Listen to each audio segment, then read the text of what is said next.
Hello, welcome to my another video on ALB's EC2 instances. Today we will be demoing something around the load balancer, and we'll be creating two EC2 instances, attach a load balancer to it, create a target group, and then store the access logs. So for anybody who doesn't know what access logs is, for example, if you're requesting any client detail information about your requests that are being sent to your load balancer, access logs is your answer, and you have information like client IP address, latencies, the request paths, and server responses. You have all such information in your access logs. This might be necessary for anybody who is dependent on the ALB for their EC2 instances, because they might want to track the requests from the clients, etc. So today we will be demoing enabling the access logs on the EC2 instances, on the load balancer, sorry, and then we will be storing them in the S3, and then let's analyze the access logs using Amazon Athena by accessing our S3 bucket. So to begin with, let's head back to the console. I've logged into my console. Yeah. So let's go ahead and create the EC2 instances. So we will be creating two EC2 instances, A and B, for example, and then we will create a target group, and then attach the target group to the application load balancer. So let's go ahead and click on EC2. I have created a bookmark here. Probably it might be easy for you to create a bookmark like what I've done here. Is just one click. Otherwise you'll be go into the search box and type EC2, which is a little bit annoying for me. Okay, let's create an EC2 instance. I'm on launch EC2 instance page. So go to EC2 instance, create a web server. Let's call it web server A. Yeah, you can give any name you want. So I've given web server A. Let it be default. You don't need to choose anything here. T2 micro, create a new pair. So what I'm going to create today is my ALB key. Just create a key pair name, my ALB key. You've downloaded it. Yeah. And then go to the network settings, click edit, create a security group. I would call this web server security group. All right, just rename your description, web security group, SSH, add another one which is HTTP. You will need HTTP, and then click anywhere. So you should be allowing anywhere for your EC2 instance. Right. Okay, this looks good to me. And then go to advanced details, leave all these defaults, and go to the user data. So I will copy a script from that I've created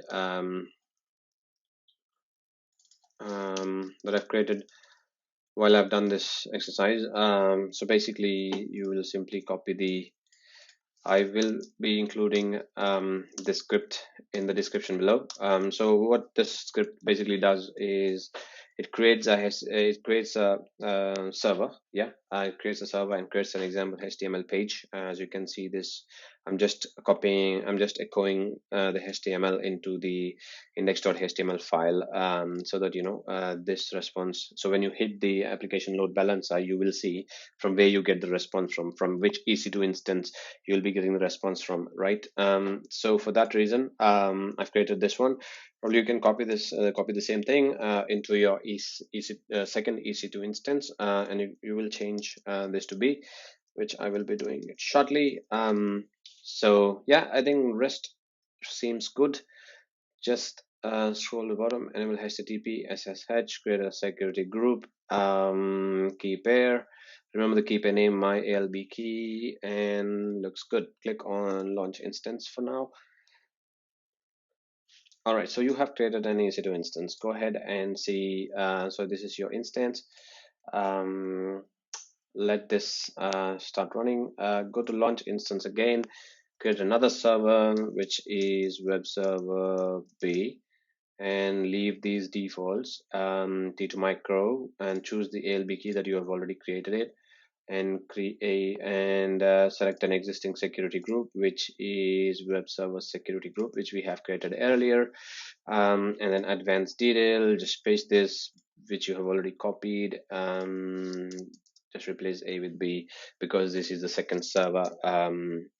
So yeah, looks good. Leave the rest of the options default, select existing security group, MyLB key, T2 micro, web server B. Yeah, you're good to go. Launch instance. All right, so view all instances, let the server be running. So meanwhile, what you can do is go to the load balancing and go to target groups, create a target group. Yeah, and then make sure you select instances because we will be choosing an instances web server. You can simply say web server target group. Sorry for the typos. Yeah, that's correct. HTTP, VPC, leave these defaults. The health check path is index.html as we have created index.html. Advanced health checks, healthy threshold.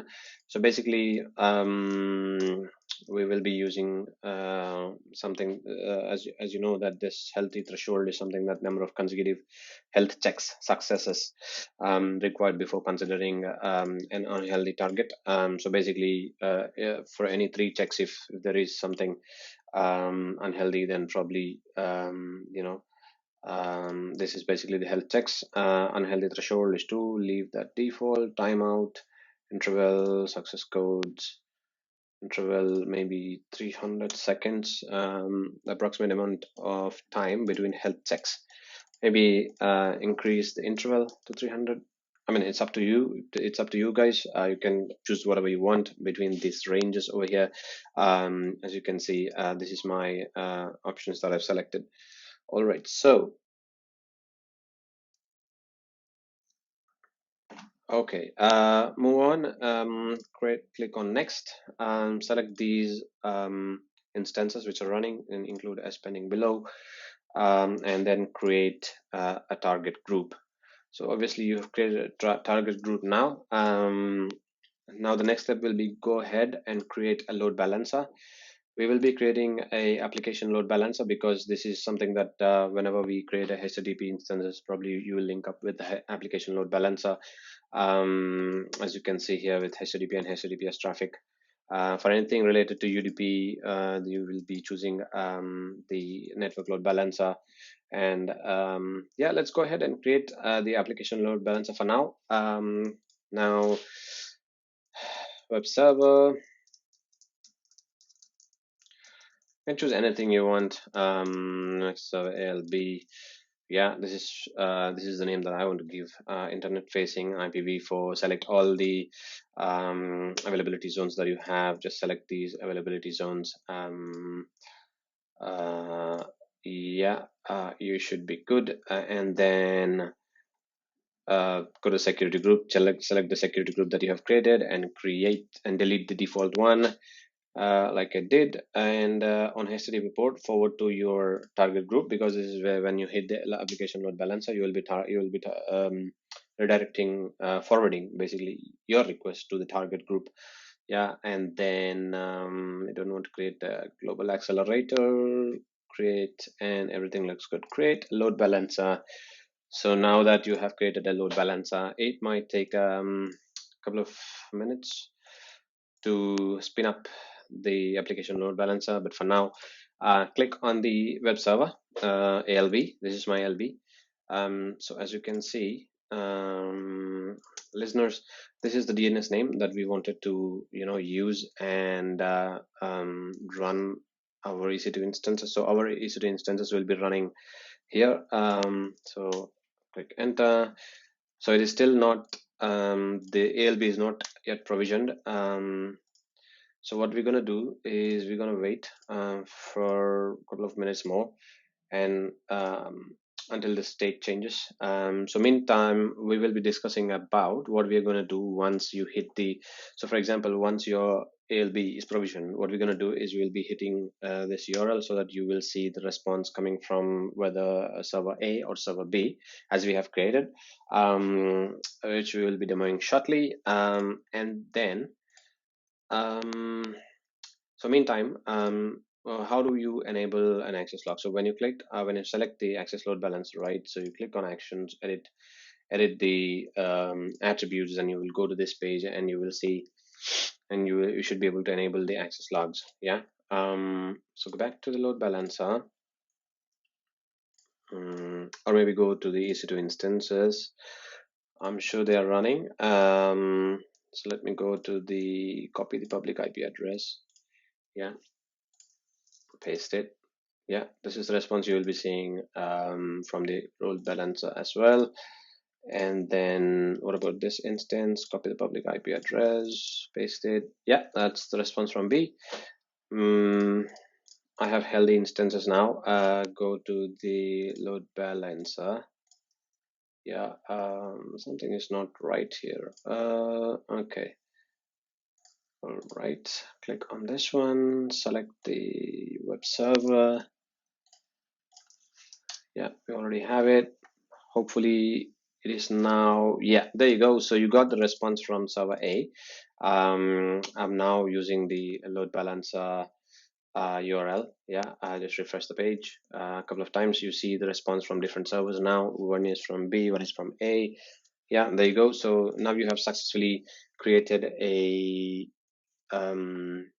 load balancer. Yeah, successfully created a load balancer. You're getting responses from two different servers, and that demonstrates how you create a load balancer between two for the two servers. Now, what we're going to do is, as I said, we will be enabling the access logs, so that we can analyze the client IP information, and any other details. So what I'm going to do is head over to the you're already in load balancer, click on actions, or maybe from the load balancer list you can select the load balancer and click on actions and edit attributes. Go all the way to the bottom and choose access logs. Yeah, and now we should be having a S3 bucket in order to store the logs. Yeah, so for that reason, what I'm going to do is click on view. So now you're in S3 bucket. Let me create a bucket, really ALB logs. Yeah, leave the rest of the options default and create create bucket. Yeah, so now you have created a bucket. Now what I want us to do is to create a folder. Yeah, create a folder called prefix. Create a folder called prefix, like so. Go to the folder prefix, create another folder called AWS logs. Yeah, this is where we're going to be storing our logs. Create folder. There you go. And click on AWS logs, create folder. And now what you're going to be doing is you need to create another folder with your account ID. So this is your account ID. Yeah, copy the account ID, put it somewhere here, and create a folder. So basically you have created a folder structure, which is prefix, AWS logs, and your account ID.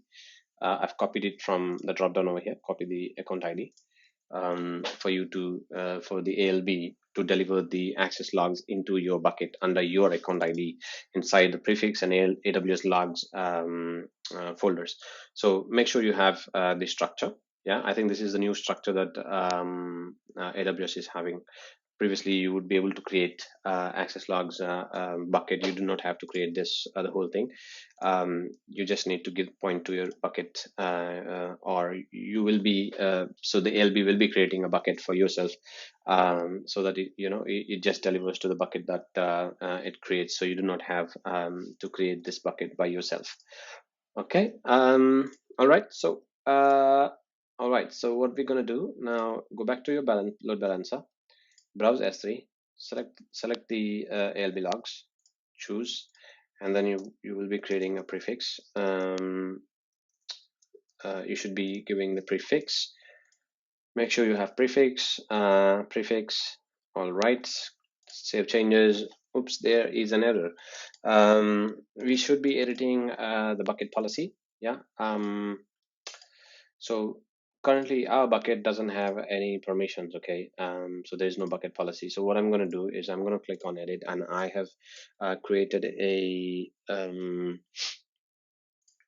access bucket policy. Yeah. So I will give you the link to download the bucket policy that I've created previously for my only ALB logs previously. So probably I can share this access policy for you guys, so that you just copy that and paste it in your bucket policy. Only ALB logs, just remember this. This was my previous bucket, AWS logs, and this is my account ID. Make sure this is your account ID, string not equal, bucket not owner, ALB logs, only ALB logs, just remove all this stuff. Logs, ALB logs, ALB logs. So make sure you have the right information. S3 put object, so you're giving the right permission to the account, to the I am root user, allow delivery, merely ALB logs prefix, and this looks good to me, and click on save changes. Yeah, there you go. So you have created a prefix, sorry, you have created a bucket policy, which looks something like this. I will give you the link in the description box. Just copy paste and make sure you change your bucket name, prefix, ALB logs, and then your account ID. Yeah, make sure everything is correct, and head over to the bucket policy and try and create save changes. There you go. You're now able to create a load balancer with enabling with the access logs.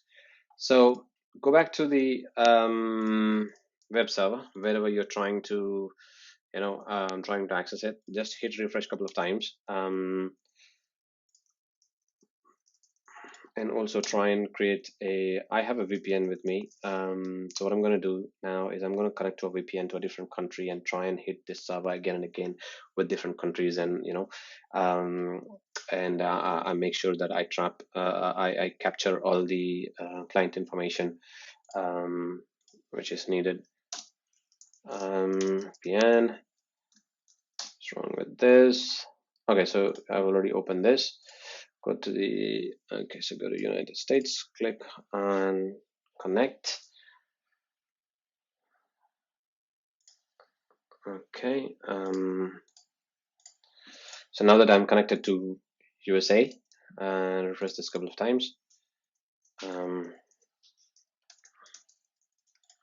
And then go back to the APN. Let me try it from Bulgaria. You can connect from different countries as you like. Okay, so now it is connected from Bulgaria. Just refresh the page a couple of times. Yeah, just disconnect the VPN and try it again. Okay, something is wrong. Press the page. Okay, there you go. That should be good. Go back to your S3 bucket. Just refresh the bucket once.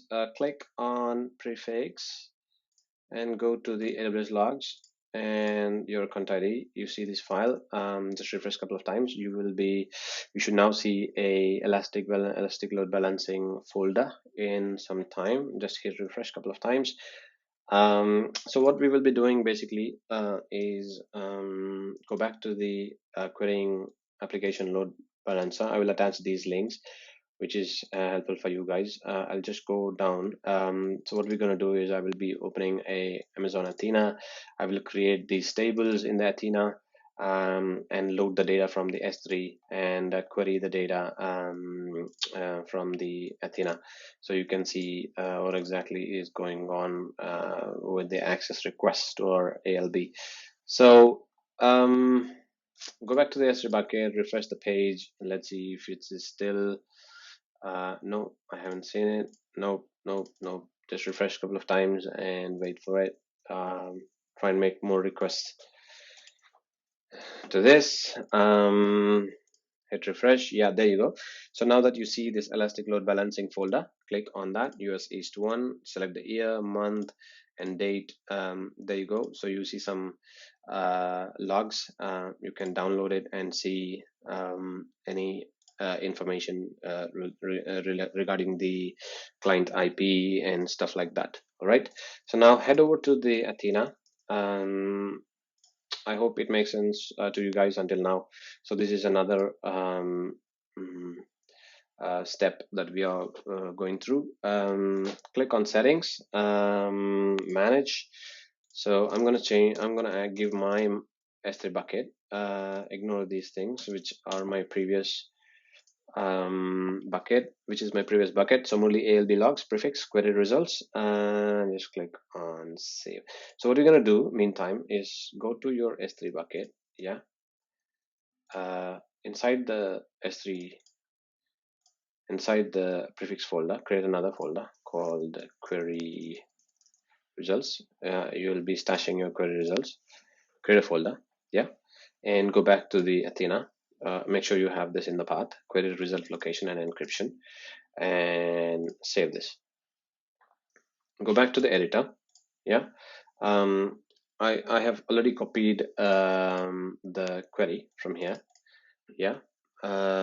Just copy paste the query, and we will be creating a one second. All right, so we will be creating a S3 query like so. Just let me copy paste this stuff. Copy, paste it. So we will be creating a table called ALB logs. Go to the bottom and make sure you point to your S3 bucket like so. Yeah, this is my S3 bucket, prefix, AWS logs, elastic load balancing, US East 1. So make sure you have this path correct. Make sure you have the prefix correct. And then let's run the query in Athena. Create a table. Ta-da. Okay, there you go. So you have ALB logs now. Click on this little dots here. Click on a preview table. Like so, it's just running the query, and you can see all the information.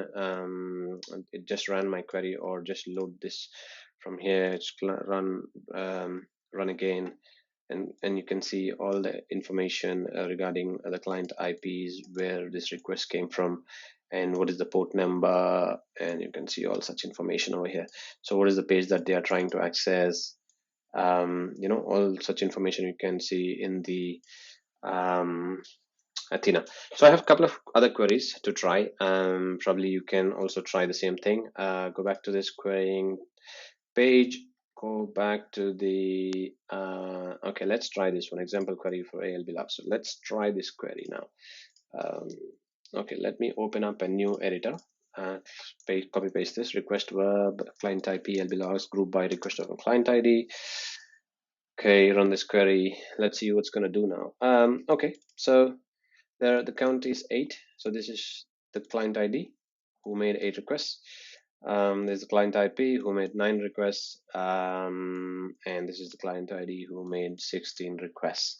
This is all different client IDs, the IPs. Sorry, it's not ID, it's IP. I'm so sorry. So yeah, I hope this gives you an idea, and also you can try and understand what is the browser that they have tried. So copy paste. Try, is there any one who is using Safari. Nope. What about Chrome? Run it. Nope. Is there something wrong that I've done? Let's run it. Okay, that's interesting. Well, Chrome, you should be able to see something at least. Maybe Firefox. I've used Firefox. I don't know. I'm just trying. Nope. Maybe it's capital F here. Let's try. Run. See that? So all the requests which came from Firefox, so you can list out the number of requests, and even you can filter out by basically by the browser type and etc. Yeah, I hope this gives a good idea, guys. I hope you enjoyed this video. If so, then thank you so much. I will link all these the documentation link and also the access logs. I will place these links in the description box below, and also I hope you guys have enjoyed it. If you guys enjoyed it, please like and subscribe, and thank you so much. I will be creating more and more demo videos on AWS. Give it a like, give it a thumbs up, give it a share it, subscribe it, and yeah, thank you so much.